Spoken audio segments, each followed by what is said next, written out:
Overwatch is a first-person, class-based shooter released on May 24th, 2016. It was one of my favourite games for a very long time, with me, Oh Dear, Hege and White Rat playing it so often from its release until late 2019.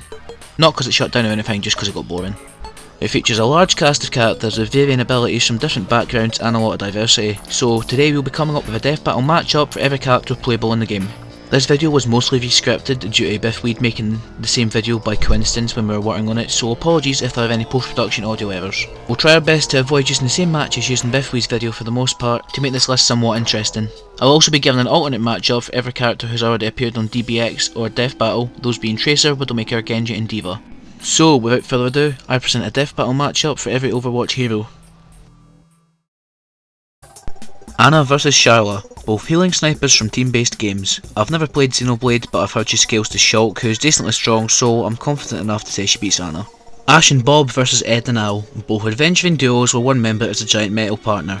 Ed is much stronger than Ash, but Al and Bob are about equally strong physically, with Al having better alchemy abilities, which Bob can't really counter. Al is fairly timid and can be killed if the seal in his armour is destroyed, but it's unlikely that Ash or Bob would manage to do that. Baptiste vs Jack Mitchell from Call of Duty. It was hard getting a matchup for Baptiste, but these two are both standard weapon master soldier type characters with healing abilities, and also one of my friends in real life is called Jack Mitchell, so it's funny at least. Baptiste wins since he can amplify damage dealt by 200% and reduce damage taken by roughly 20%, and Jack can't really counter that in any way, even with his range of weapons. Bastion vs the Gatling P from Plants vs Zombies 2, available from the App Store and Google Play Store on iOS and Android devices. Oh dear, wanted me to say that specifically. The Gatling P is literally rooted to the ground, but his attacks are more powerful than Bastion's despite being slower, but Bastion takes it since he has the actual ability to walk around. Brigitte vs Trevor Belmont, both medieval themed fighters who use long ranged weapons, as well as close ranged ones, and fight for the safety of others. Trevor is at least small building level and his whip can negate durability, so Brigitte's shield and armour won't be much use here. Her healing powers will be fairly useful on herself, presuming she can hold off Trevor long enough to heal when she has to. Despite Brigitte having the better close range attack, Trevor is more experienced and skilled, leading me to believe he wins. Diva vs Penny Parker. Diva fought Trombone on DBX, so our next best bet is the other obvious matchup. They're both young Asian girls who can pilot or are otherwise assisted by big robot suits. Penny Parker is a lot less capable outside of her suit compared to Diva since she's so young and relies on others, compared to Diva who could actually hold her own, since even outside of her mech she has an energy pistol to fend for herself with. During a fight, Diva would eventually be able to detonate her mech, likely destroying Penny's mech and even possibly killing her if she's not quick enough to take cover like Diva would be able to. Doomfist vs Saitama. If you know either character, an explanation for this one isn't needed. They're both cocky enough to think that they could take out the other, and ultimately Saitama very likely wins. He'd try to see how much of a good fight he could get out of Doomfist, and then when Doomfist thinks he's the one with the upper hand, he'd be sadly mistaken.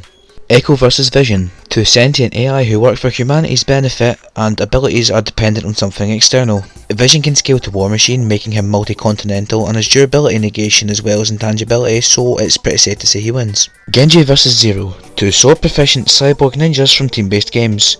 Apparently Genji only takes strength over Zero despite being pretty fast, with him being able to deflect sniper shots and tank shells back to their senders in an almost instant using his blade. Some argue that Genji can't deflect Zero's attacks if he's facing the other way, but Genji is a trained ninja and he wouldn't let his guard down in a way that he'd be able to be attacked from behind and be defeated so easily. A lot of my friends really like Borderlands. They're the same friends that I played Overwatch with for so long, so they're likely conflicted on who they would like to win. However, I haven't really played Borderlands and I don't really take bias to characters I like, but I believe Genji would win. My reason for him winning is mainly attributed to his training and skills. Even if Zero's faster at running, Genji can probably still do whatever to win.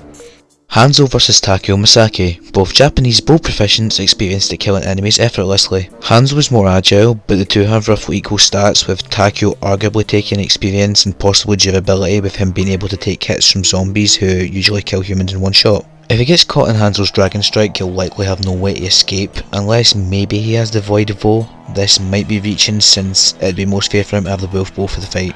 Junkrat vs Bakugou. Both blonde-haired erratic masters of destructions and explosions. Bakugou is more capable and resistant to his own explosions, whereas Junkrat blew off two of his limbs with his own explosives. Junkrat also has no real hand-to-hand combat experience compared to Bakugou, who excels in it, leaving me pretty certain Bakugou wins. Lucio vs Manic. Both fast, green freedom fighters who use music to fight.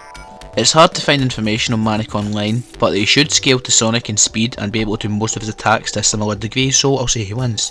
Mccree vs Evan Black, both mercenary, outlaw, cowboy stereotype gunslingers. Canonically, Black has a notoriously low total of Mortal Kombat victories, but Mccree doesn't really do much in terms of Overwatch lore, so it's hard to place him close to any characters besides Echo and Ash. Evan has tracking bullets and a fast acting poison dagger, so if he manages to land a hit on Mccree with the dagger, then Mccree's basically dead since he has no way to counteract it. Mccree would probably be smart enough to notice Evan reaching for his dagger and move before he could make use of it, since Mccree's an excellent duelist, and presuming he was up close with Evan fighting, he could use a flashbang and land a fatal shot on Evan before he had the chance to stab him and poison him.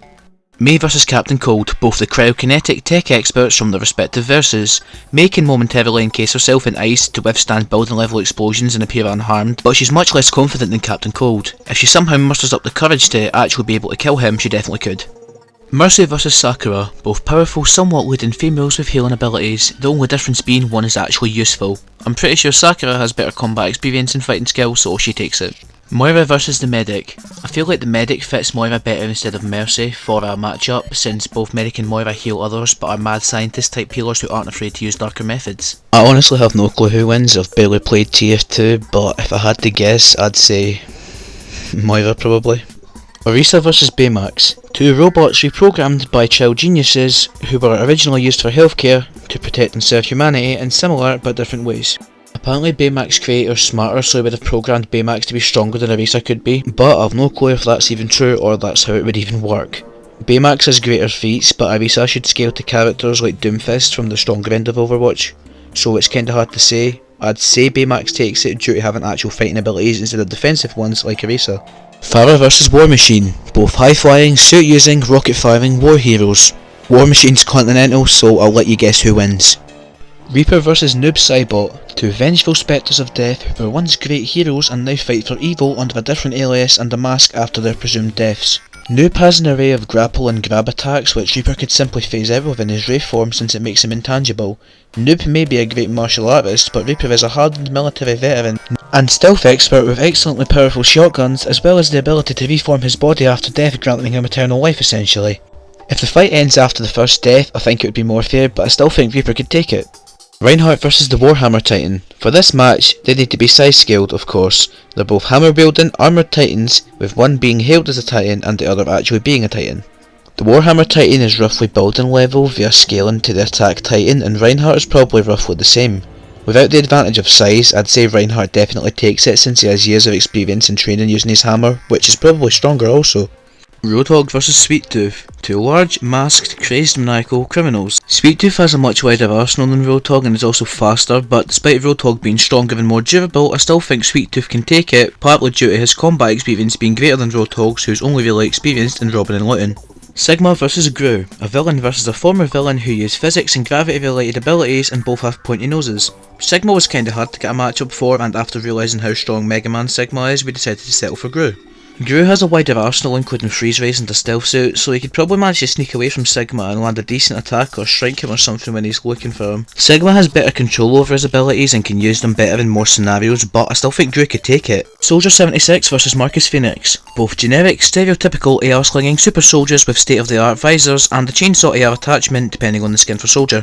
Some argue that Soldier's tactical visor, which is basically temporary aimbot, doesn't target the head, which would be critical when Marcus is wearing a big suit of armour. Which is true, but Soldier 76's Helix rockets would definitely be able to stun or even knock down Marcus for long enough for Soldier to run up and headshot him or get a good punch to the chin or something. Sombra vs Dokkaebi, two young female hacking experts with SMGs. Sombra can teleport and go invisible, as well as being able to overpower trained security guards fairly easily. Although Dokkaebi is one of the most stealthy Rainbow Six Siege characters, Sombra is the most stealthy of Overwatch and is more stealthy than Dokkaebi as well as stronger. Symmetra vs Chell. We were originally going to put Chell against Tracer for reasons that have escaped my mind that White Rat came up with, but we decided against it eventually. Chell's faster and more durable apparently, and probably has better strategic thinking and better strategic ability with the portal gun, but Symmetra has a teleporter, a matter gun, a giant barrier shield which is in all fairness bypassable, and a lot of sentry turrets she can use. Chell wouldn't actually be able to teleport behind the barrier to get to Symmetra unless she somehow shot a portal before the barrier went up, which would be unlikely. But I do still think Chell would find some way to get to Symmetra, maybe even by using Symmetra's own teleporter. Torbjorn vs Isaac Clarke from Dead Space. I'll be honest, I didn't script this part, I forgot to script this. I made the thumbnail but I forgot to script it, so I've never played Dead Space, but I've played Overwatch obviously. Torbjorn probably loses since the character you don't know usually beats the character you do know, but that's all I can really say. Tracer versus the Inkling, both young, orange-coloured protagonists from team-based shooter games with innovative ways of travelling. The Inkling can get grenades similar to Tracer's pulse bomb, as well as a set of splat dualies like Tracer's pistols. The Inkling wins if you can use the killer whale, but otherwise Tracer wins, and if we keep the arsenals as similar as we can, Tracer should win, not only due to being physically stronger but being faster and having her recall ability to undo any damage done by the Inkling in a certain period.